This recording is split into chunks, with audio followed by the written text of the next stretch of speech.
Selamat malam, perkenalkan nama saya Cecilia Aunelia Pinky.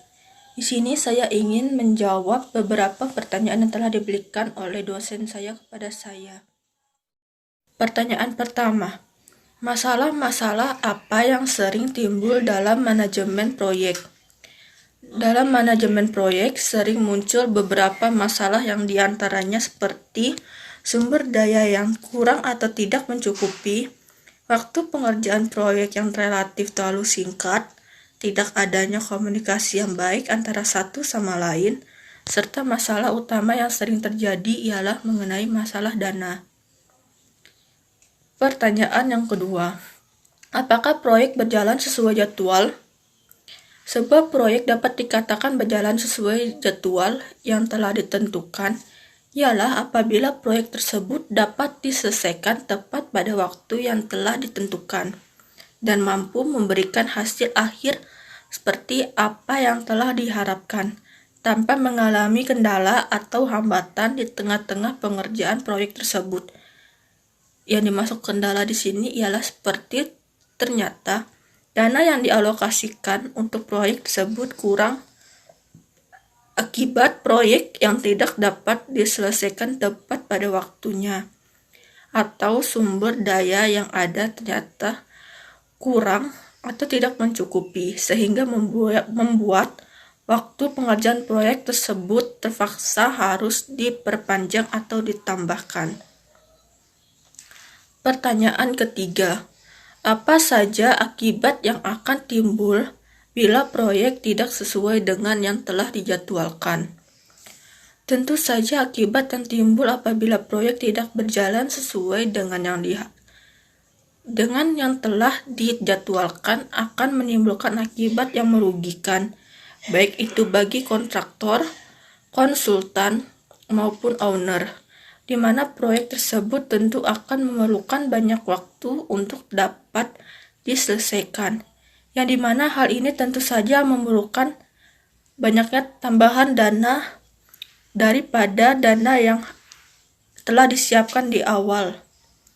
Akibat yang diterima oleh owner ialah hilangnya potensial income dari fasilitas yang dibangun tidak sesuai waktu yang telah ditentukan, dan selain itu akibat yang diterima oleh kontraktor sendiri adalah hilangnya kesempatan untuk menempatkan sumber dayanya ke proyek-proyek lain, bertambahnya pengeluaran untuk gaji karyawan, sewa peralatan, serta tidak mendapatkan keuntungan yang besar.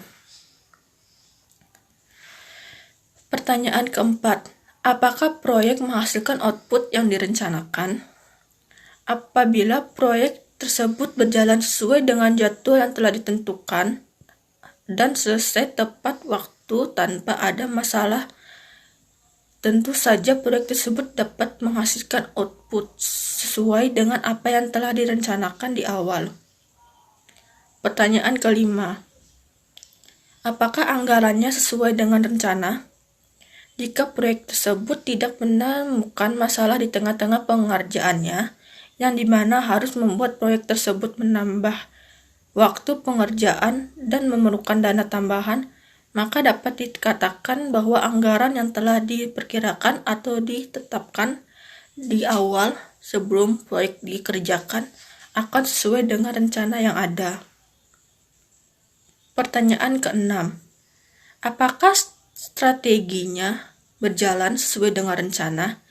Jika proyek tersebut dapat berjalan baik sesuai dengan apa yang telah ditentukan dan apa yang telah direncanakan, serta selesai tepat pada waktu yang telah ditentukan dan dapat memberikan output atau hasil akhir yang memuaskan sesuai dengan apa yang diharapkan, maka dapat dikatakan bahwa strategi yang digunakan oleh proyek tersebut telah berjalan sesuai dengan yang diharapkan.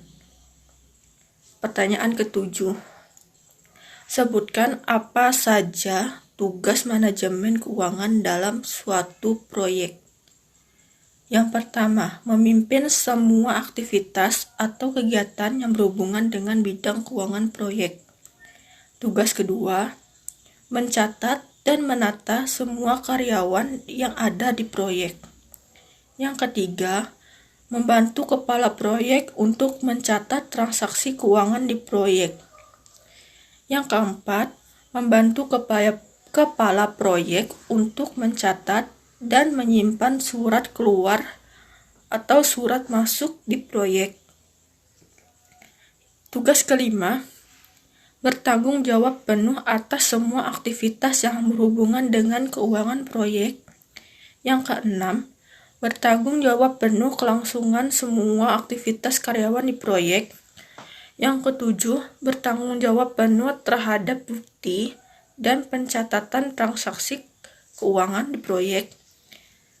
Tugas ke-8, memberikan masukan kepada kepala proyek tentang kondisi keuangan di proyek pada saat itu atau pada saat ini. Pertanyaan ke-8. Apakah kelompok sasaran atau target group terlibat dalam aktivitas proyek? Kelompok sasaran atau target group sendiri memiliki arti ialah sekelompok orang atau organisasi dalam masyarakat yang akan menerima barang dan jasa atau yang akan dipengaruhi perilakunya oleh kebijakan. Yang berarti bisa saja kelompok sasaran atau target group itu ikut terlibat dalam aktivitas proyek. Terlebih lagi jika suatu proyek tersebut dikerjakan atau berada tepat di tengah-tengah atau sekitar target group. Seperti contohnya, proyek pembangunan jembatan, maka dari itu target group atau kelompok sasarannya adalah masyarakat sekitar yang akan menggunakan jembatan tersebut, yang dimana harus mementingkan kenyamanan dan keselamatan bagi masyarakat yang akan menggunakan jembatan. Bisa saja ada beberapa masyarakat yang akan dikerjakan sebagai sumber daya tambahan agar kegiatan proyek pembangunan jembatan dapat diselesaikan dengan cepat, sehingga dapat digunakan oleh masyarakat dengan aman dan nyaman. Yang ke-9, langkah-langkah apa yang harus dilakukan apabila di saat proyek dikerjakan terjadi inflasi?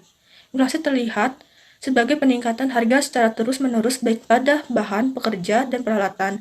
Jika inflasi yang terjadi tidak dapat segera diatasi, maka akan sangat membahayakan kelangsungan dalam pengerjaan sebuah proyek. Inflasi mempengaruhi tingkat harga.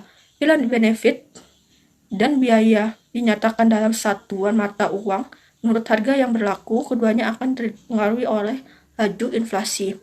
Umumnya biaya proyek dikeluarkan di awal proyek, dan benefit proyek diperoleh di akhir tahun proyek, sehingga efek laju inflasi terhadap benefit berdasarkan harga yang berlaku lebih besar daripada efek inflasi terhadap besarnya biaya. Dengan kata lain, adanya inflasi memungkinkan timbulnya kekeliruan dalam membandingkan benefit dan proyek berdasarkan harga yang berlaku. Untuk menghindari kekeliruan ini, kita perlu membandingkan benefit dan biaya-biaya proyek menurut harga konstan, yaitu dengan mengambil harga-harga yang berlaku dalam satu tahun tertentu sebagai tahun patokan atau tahun dasar. Selain itu, pada saat terjadi laju inflasi yang tinggi, para pelaku bisnis konstruksi pada suatu proyek diharapkan dapat menguasai fungsi financing, suku bunga, dan inflasi. Usaha untuk melindungi kontraktor terhadap kerugian akibat kenaikan biaya yang tidak terduga dari inflasi dapat dilakukan dalam bentuk pengaturan ulang kontrak, menghemat dana anggaran proyek yang ada dari pengeluaran dana secara berlebihan, melakukan perhitungan ulang mengenai pembayaran bagi para pekerja, dan melakukan penyusunan laporan keuangan dengan melakukan perhitungan mengenai tingkat inflasi yang tinggi, sehingga jika suatu saat nanti dapat dalam pekerjaan proyek terjadi inflasi, maka tidak akan ada lagi mengalami kekurangan dana dalam jumlah besar akibat terjadinya inflasi saat pengerjaan proyek langsung. Pertanyaan terakhir atau pertanyaan ke-10. Apa saja tugas HRD dalam mensukseskan suatu proyek? Tugas pertama ialah merekrut pekerja atau karyawan untuk posisi yang sedang berlangsung. Yang kedua, memberikan pelatihan dan pengembangan kinerja para pekerja. Yang ketiga, melakukan pengawasan terhadap kinerja seluruh pekerja. Yang keempat, memberikan rekomendasi dan kompensasi bagi para pekerja yang memiliki kinerja yang baik. Tugas kelima, mengawasi seluruh pelengkapan keselamatan dan kesehatan bagi para pekerja. Yang keenam, melakukan pembentukan tim untuk proyek-proyek perusahaan. Yang ketujuh, menjadi pembimbing dan pemecah masalah bagi para pekerja, sehingga solidaritas atas pekerja tetap terjaga dengan baik. Demikian jawaban yang dapat saya berikan untuk beberapa pertanyaan yang telah diberikan oleh dosen saya. Akhir kata saya ucapkan terima kasih.